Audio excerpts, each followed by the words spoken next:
Hello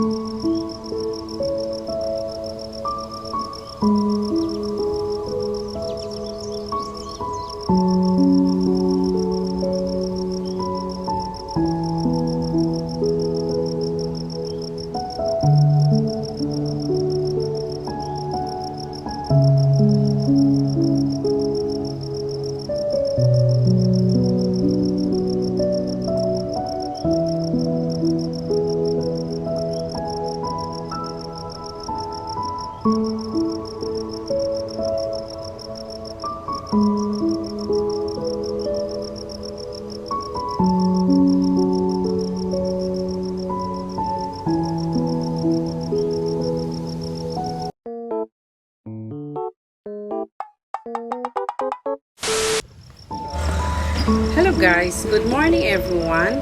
For today's video, andito kami ngayon sa aming farm para kunin namin yung produkto namin. Pumunta kami dito ng maagang-maaga talaga, as in 5:30 kami pumunta dito. Baka kasi maunahan kami ng ulan. Ayan, yung kasama namin, uminom sa bagol ng coffee. Coffee is life sa morning talaga. Wala kaming mga gamit dito, wala kaming baso. Kapag pumupunta kami dito, yung gamit namin, dahon ng saging, ang ginagamit namin sa kainan. Wala pa kasi kaming bahay dito, at kapag kami dito, maglalagay kami ng mga gamit namin sa kusina na nakawin lang. Kaya temporary lang muna, wala kaming gamit dito. Ayan, pumunta lang kami dito ngayon.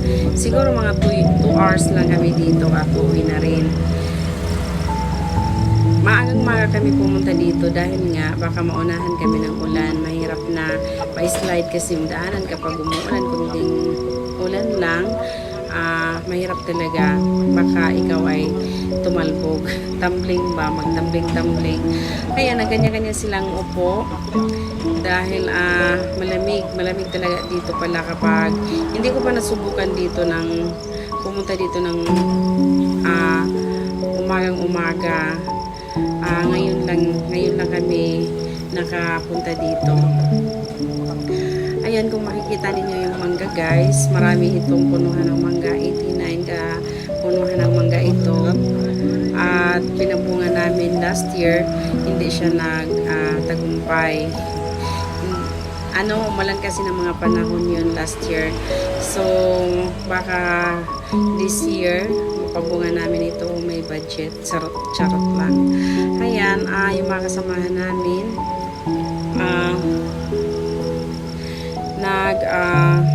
kargada na ng kupra. Ayan guys, alam nyo guys, hindi porke may farm, ayahay na ang kinabuhi. Itong kupra, kunwari ngayon is 100 ang kikitain nito, 150 kalahati sa mga trabante. Kaya kung titingnan mo yung mga trabante, parang nakakaawa. Pero guys, alam niyo, halos sa kanila na lang talaga ang kita ng kupras dito sa bukid. Kapag wala kang extra income, extra money, yun ay ma-abandon yung farm mo. Pero kapag ikaw ay may-ari ng farm, tapos ikaw na mismo ang naglilinis, ikaw na mismo ang nagme-maintenance, kahit wala kang extra money or extra work, trabaho, pwede ka dito. Kasi pwede ka naman magtanim ng kahit ano, mga gulay dito, mga matataba dahil malamig nga. Pwede sa saging, ayan. Pero kapag magsenyorito ka lang, pautos-utos ka lang, may-ari ka ng farm, aywan ko na lang anong aabutan mo. Kahit college, hindi ka makapag-aral. Ayan, kasi ngayon, iba talaga yung presyo ng kupra. Mura lang, hindi tulad ng mga panahon na minsan kasi ito, bumibigay yung tumataas yung kilo ng kupra. Ayan, kung 50, talagang napakasaya na talaga ng may-ari ng lupa. Ipareho namin ngayon, nagde-develop pa kami ngayon ng farm namin. Kailangan talaga i-develop mo. Kasi kapag hindi ka magtanim-tanim ng mga niyog na may mga space pa na walang niyog, bakante pa, kaya kailangan talaga yun i-maintenance mo. Magtanim ka ng niyog kaya para pagdating ng panahon may aanihin ka. Ayan. Yan sila guys, magkapatid yan silang dalawa. At saka yung isang na-vlog ko na nag-viral na mga 11K na ngayon yung views dito sa ating YouTube. Kapatid nila guys, kapatid nila yun. At saka ito, may 10 anak yan. Na-vlog ko din yan sila. May kasamahan pa sila dito na 3. Wala nga dito sa kabilang farm sila ngayon. Ayan, ito may mga trabaho din sa kabilang farm. Kaso nagpatulong muna yung asawa ko para magkargada. Yung nagtrabaho dito guys, ito nasa taas, nag-file ng kopra. Yan ay may 10 anak. Diba? Napakasipag talaga niyan. Kung pagtitingnan mo sila, mahirap talaga ang buhay nila. Sa totoo lang, kapag hindi sila maghanap buhay dito sa bundok, wala silang kakainin. Dito kasi sa bundok, malamig, napapasarap, napapadami yung anak nila. Ayan. Bihira ka lang dito makakita ng mga magpamilya sa isang bubong na isa lang ang anak, 2, 3. Kasagaran talaga, madalas talaga tag-anim yung mga anak nila. Ayan guys, di ba napakasaya nila. At yung isa, yung 10 ang anak, yan guys, may mga college na din. Ang nakaano lang dyan sa may anak na 10, yung mga anak niya nag-aaral at nagtatrabaho, tinutulungan yung papa nila. Ayan guys, ito naman si Nunoy, may 6 na anak niyan, naka-vlog din yan guys.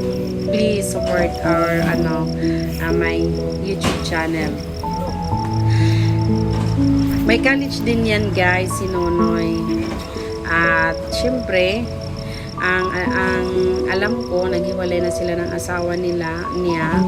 Yun ang naririnig ko lang. Pero kung tanungin mo siya, hindi pa sila naghiwalay. At minsan kasi pumupunta pala yung asawa niya dito, pero hindi ko nakikita. Nagsusurprise lang. Minsan lang pumupunta yung asawa niya dito, nag-uusap daw sila. Yan guys. Pero sabi-sabi ng mga iba, matagal na daw yan, hiwalay sila. Mga 5 years or 7 years, ganon. Wala na talaga kasi yung asawa niya nagtatrabaho doon sa city. At ito naman, dito sa aming farm, nag-maintain. Ayan guys, di ba? Ang sarap talaga dito sa bukid. Simple lang. Oo, sasabihin, ang sarap talaga sa bukid manirahan. Totoo yan. Ang tanong, kung may mga college ka, kung may nag-aaral, kapag hindi ka masipag dito, aywan ko na lang.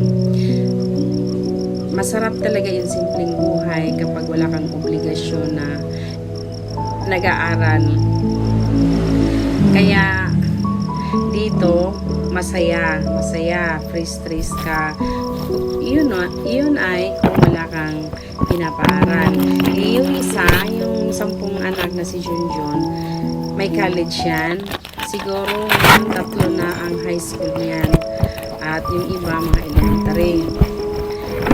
Ito naman si Junjun kasi yung anak niya is nag-working yung college, tapos yung 3 anak niya na high school, senior high, may senior high, ay tumutulong sa kanya, kaya walang problema. Iba paano kapag tamad ka dito, may nag-aaral, talaga kawawa yung mga bata. Kahit naman saan ka, sa sentro ka, kapag tamad ka, ayun, nga. Kaya dito, mas maganda talaga dito pa rin sa bukid. Kaya alam mo kung bakit. Pwede kang mag-alaga ng hayop, pwede kang garden. Alam mo yon. Yung asawa ko kasi dito sa bukid, may inalagaan na mga hayop. Kaya araw-araw siya dito, tulad ng mga manok, patok, tsaka kambing, kalabaw, horse, kabayo. Yung manok kasi, nag-aalaga talaga kami dahil hindi kaya yung kilo ng manok sa palengke. Alam nyo guys, ang kilo doon, 330. Samantala kapag mag-aalaga ka dito sa farm, makakabinta ka pa, makakain ka pa. Bibitawan mo lang yan sila. Yung ipapakain mo sa kanila, yung saging na galing sa farm mo din, tinanim mo. Ayan, hindi na kailangan ng mga feeds para naman organic sila. At masarap kainin. Manamis-namis kapag saging ang pinapakain sa manok. Siya nga pala, mga katamhard, yung 330 na per kilo ng manok, yun ay native. Native siya na manok, hindi siya boiler. Ayan, masarap ang sabaw nun kasi yung kinakain nila mga prutas, lalo na ang saging. Ayan guys, napaka-simple lang ng buhay dito sa bukid, malayo sa sakit. Kasi yung kinakain mo, yung mga gulay, ng mga sweet potato, mga kalabasa, marami dito. Kapag nandoon ka sa syudad, maraming tentasyon doon na makakain mo. Pwede naman tayong kumain noon pag minsan-minsan, hindi yung madalas para iwas sakit. Diba? Malungkot man dito sa bukid, manirahan, pero fresh. Hindi mo na kailangan ng palamig dahil nainitan ka. Diba? Makakalis ka. Yun nga lang, maliit yung income dito sa bukid kapag isa kang trabante, pero makakatipid ka naman. Alam mo kung bakit? Yung kahoy na panggatong libre, yung tubig libre, tapos ang babayaran mo lang yung kuryente. Kapag may, tulad dito sa amin, wala pa kaming kuryente, naghihintay pa nga kami na makonect yung kuryente namin dito. Kasi kapag may kuryente na kami, madali lang yung tubig, mga katamhard, kasi bibili lang kami ng water pump at yun ang gagamitin namin. May tubig kasi doon sa baba, hindi makakaakyat, kaya kailangan talaga dito ng kuryente at saka water pump. Ayan, tapos na mag-discarga, inaayos na para lalarga na yung aking asawa. Ayan guys, dito sa aming bukid, sinubukan kong gabi kaming umuwi. May ano kami doon, may video ako doon. Nag-vlog ako, gabi na kaming umuwi. Alam nyo guys, hindi ko talaga siguro kaya dito manirahan.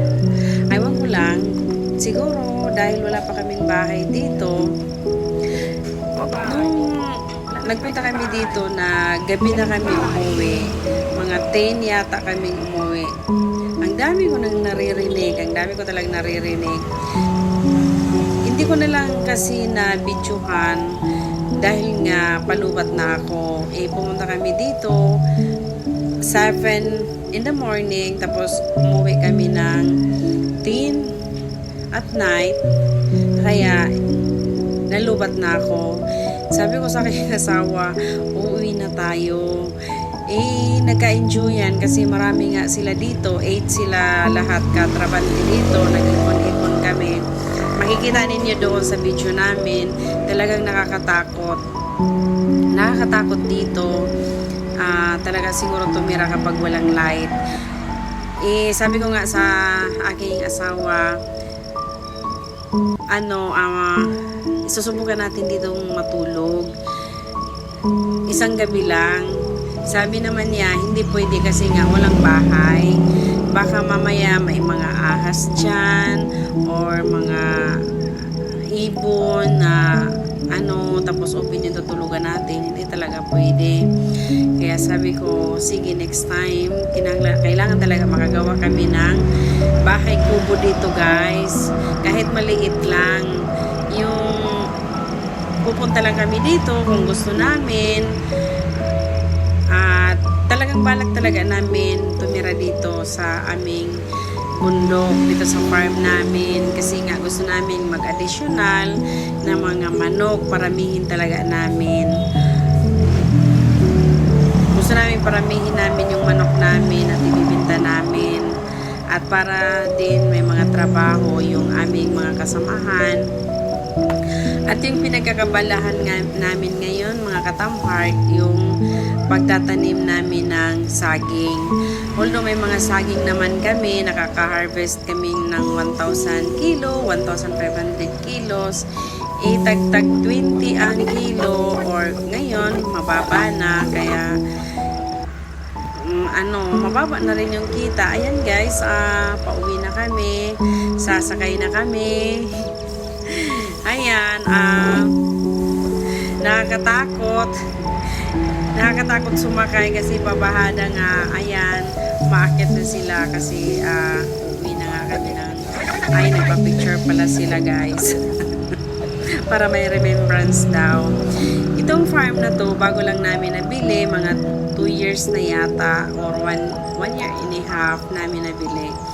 Ayan, pinababa sila kasi hindi tama na pagka-arrange na pagka-file ng kupra. Ayan, guys, di ba?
Diba nga ninonoy? Hindi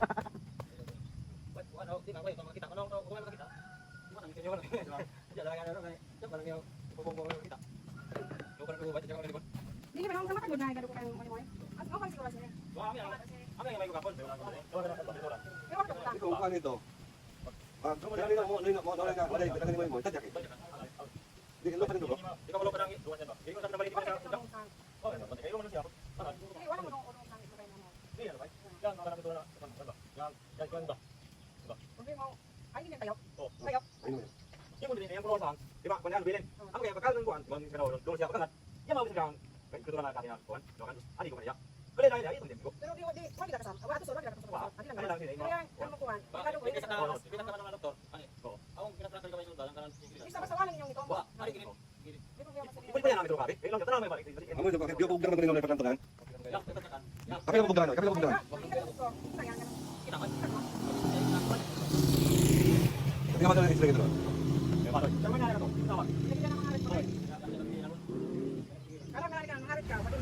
Ayan mga katamhard, si Nunoy, nagagalit yan. Yung anak kasi niya kanina dito na dumaan, pinaran niya at sumakay. Pinababa ng pinsan niya kasi nga pupunta pa sila sa kabilang farm. Ito kasi si Nonoy kapag nakauwi, hindi hindi na yan bumabalik. At umaano yung depression niya kasi nga umiinom yan hanggang nalalasing na yan, hanggang wala ng kain. Kasi kapag hindi ito si Nonoy nakakakain, talagang bumabalik yung depression niya, anxiety niya. Alam niyo kung saan ito pupunta.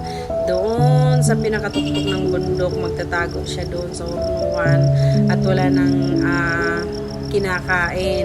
Ayan, inaano nila, ini-enjoy nila para makalimutan niya. Kasi nga, kapag umiinom, nababaliw yan.